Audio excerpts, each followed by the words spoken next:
Veamos aparte el asunto del trabajo informal, vayamos a la parte productiva, en la parte donde se producen mercancías. ¿Sí? Si nosotros, por ejemplo, también, una mercancía es una la cosa idea que puede ser produces, una mercancía. cualquiera, una idea, si te vende una idea es una mercancía. No, ¿qué pasó, hombre? Es una mercancía, te la estoy vendiendo. No en ese plano, mercancía, algo concreto. Estos son concretos, todos estos son concretos, la laptop es concreto. ¿Un comercial es concreto?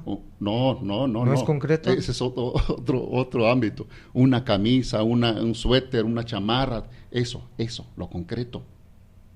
Pero también son los valores de uso y valores de cambio. Ese es otro tipo de enfoque. Yo o nosotros, esto es lo que nosotros tomamos en cuenta primero. ¿Sí? Sí. Si tú ves que hay una reducción a partir de esta ley, de la más general, la más universal, verás eso en la forma concreta en cada uno de las empresas. Incluso con esto, ¿cuánto trabajo se ha invertido en la producción de esta laptop, por ejemplo? Porque interviene la computación, interviene la robotización, el proceso de automatización. Y estos elementos... Interviene la ciencia, intervienen las universidades. Sí, pero queda allí. Cuando un obrero o en una empresa, o los obreros de una empresa, le meten trabajo, este producto contiene menos trabajo. Menos trabajo simple, pero más trabajo complejo. Que a diferencia, por ejemplo, a ver cuál. Una máquina de escribir, manual. Eso es mucho más atrasado, pero tiene más fuerza de trabajo. Más trabajo simple. Más trabajo. Porque hay trabajo simple y trabajo complejo. Es precisamente, no quería meter en ese tipo de discusiones. Es precisamente donde entra la educación, porque es donde entra la educación. O sea, el trabajo complejo es la acumulación de la educación. Otra vez, cuando estamos hablando de trabajo concreto, estamos hablando en el otro, a la inversa, de trabajo abstracto. Cuando trabajamos el trabajo abstracto, que es la generadora de valor para nosotros, esto se ubica en otro plano, ¿sí? Que es en el campo donde se produce la plusvalía. Bueno, profesor, si vamos desde ese punto de vista... Si nosotros nos metemos a eso, nos meteríamos en complicaciones porque tocaríamos la ley de valor. Y allí está muy peleado el asunto, teóricamente hablando. Sí, la intención del programa efectivamente sí es abrir los micrófonos para la discusión a estos niveles.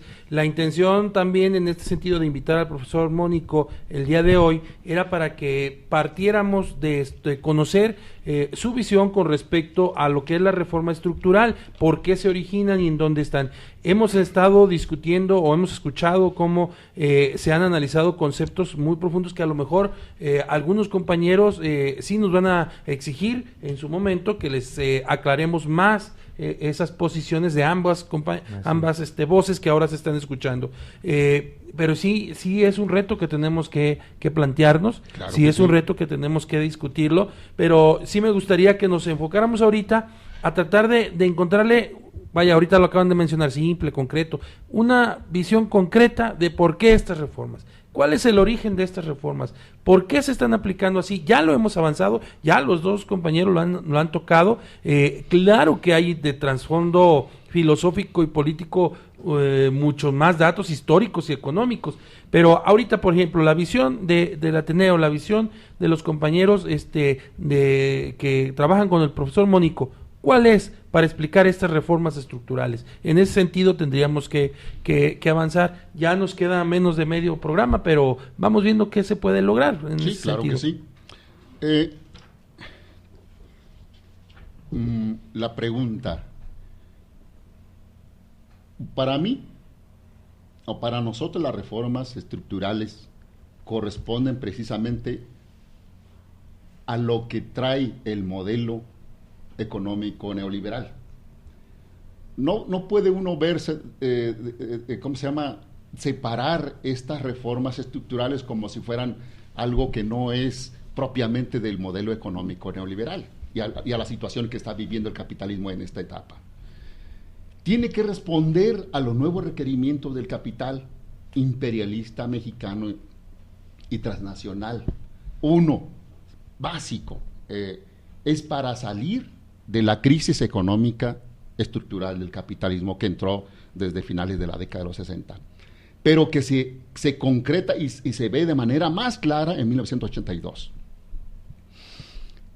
Necesita salir de ese bache económico y así lo implementó con ese objetivo, porque su tasa de ganancia se iba cayendo y se cayó.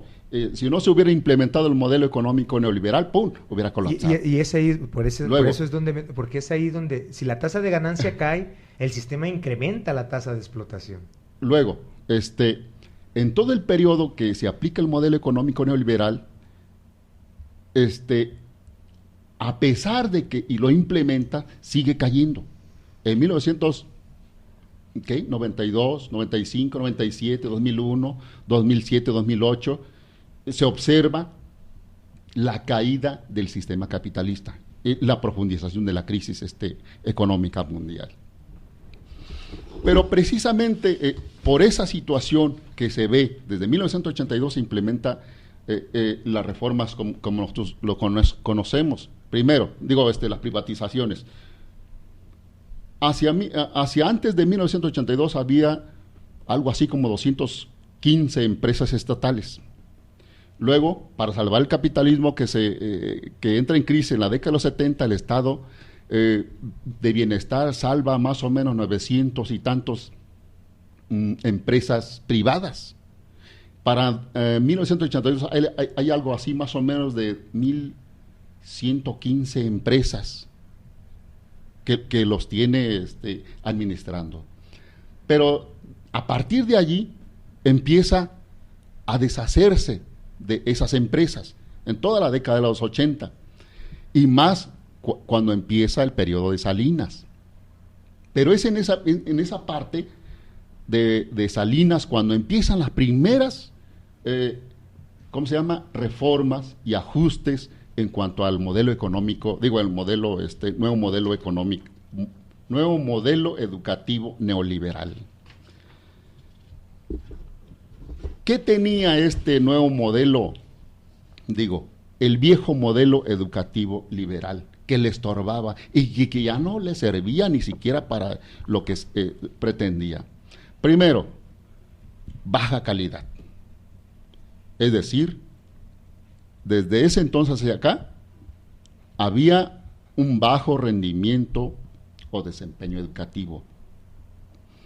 En la OCDE ocupa los últimos lugares de los 30 y tantos países que integran este organismo.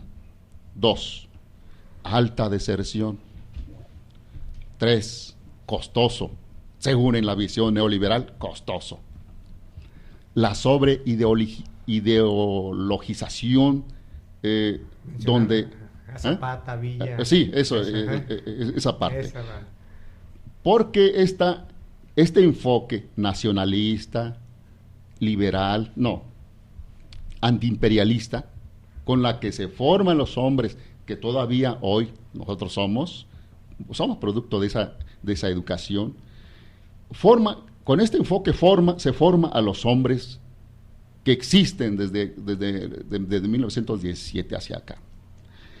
Luego, ¿qué es lo que se propone con este nuevo modelo educativo?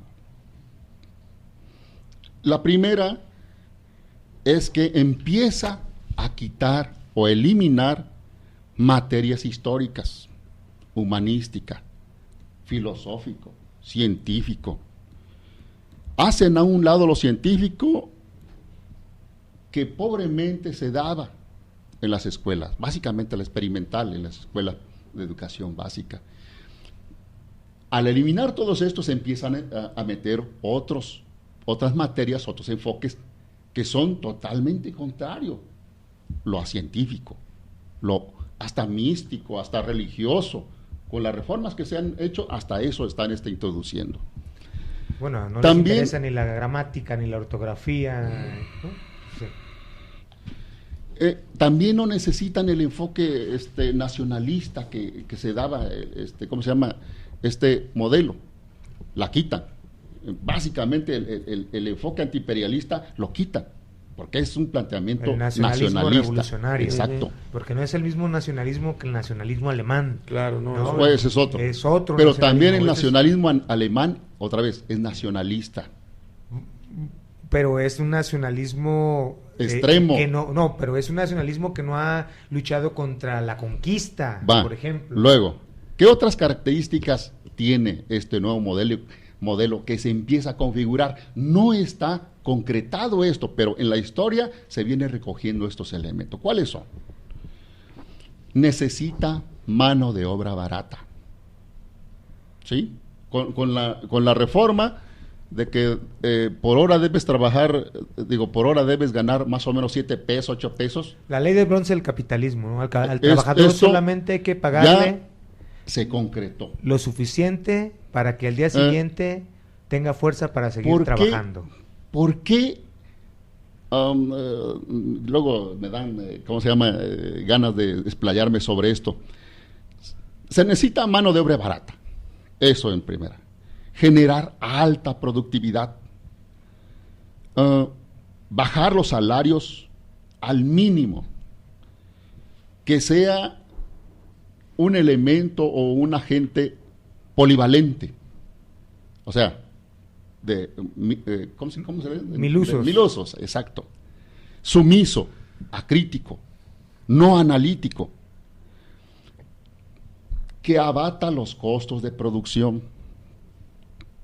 También enfoques a científicos, místicos y religiosos, así lo que dije. Que no tenga que no se sienta parte de una nacionalidad también. Eso queda ya el olvido. Bueno, también le interesa al capitalismo que suceda eso, ¿no? Al imperialismo le interesa. Luego, cuando nosotros decimos que necesita mano de obra barata, en esta idea quiere un país y un trabajador competitivo. Es decir, competitivo para que los inversionistas lleguen a México. No se vayan a China, no se vayan a otra parte, porque tal vez en esos lugares no se les paga un poquito, tal vez más alto, sino quiere crear fuerza de trabajo barato. Aquí. Aquí has mencionado dos palabras. Espera. Aquí el asunto es el asunto de competitividad. ¿Sí? En eso se reduce el asunto del abaratamiento. El que legalmente te digan que debes ganar 7, 8 pesos la hora. Y hacer mucho más trabajos. Pero México gana inversionistas para que vengan y no se vayan a otros lugares donde, digamos, Ucrania, por hora ganen 20 pesos. Pero fíjate cómo ha cambiado el discurso incluso en la teoría económica. Cuando antes nos decían hay que promover el ahorro interno, ahora se habla de atraer ahorro externo en vez de inversión extranjera. Fíjate, el discurso también en la educación ha provocado ese tipo de cambios en la forma de pensar la economía nacional. Luego, para esta situación requieren precisamente, no quieren todas las cuestiones humanísticas, de cultura, de arte, eso no les interesa ahorita a la gran burguesía imperialista mexicana y transnacional, sino que le interesa la cuestión de productividad, que les produzcan en masa, pero enormes. Aquí el punto es, ¿cómo hacer eso? Que haya una formación técnica, de desarrollo de habilidades, de desarrollo de competencias. No le interesa a los demás, por eso precisamente no le interesa que tú filosofes o que tú seas una gente reflexiva, que seas científico y esas cosas. No les interesa. Bajan todos los presupuestos para dirigir a esas cosas. No, van a dirigir todo el presupuesto para la formación de gente así. Bien, déjenme robármeles unos minutos, ya hay varios chats. Elena nos manda saludos y nos dice, muchos suponen que la oposición magisterial a la reforma obedecía únicamente a la evaluación docente, pero hay un móvil económico político detrás. Ojalá puedan profundizar porque la OCDE tiene mucha injerencia en esta reforma. Luego dice, a Yocuán, la reforma ya se estaba aplicando, ahora solo se validó con los cambios a la Constitución. ¿Cómo hacer que un gobierno dictatorial retroceda en los cambios impuestos que no mejorarán la calidad educativa, pero que sí reducen los derechos del trabajador? George, saludos a los maestros.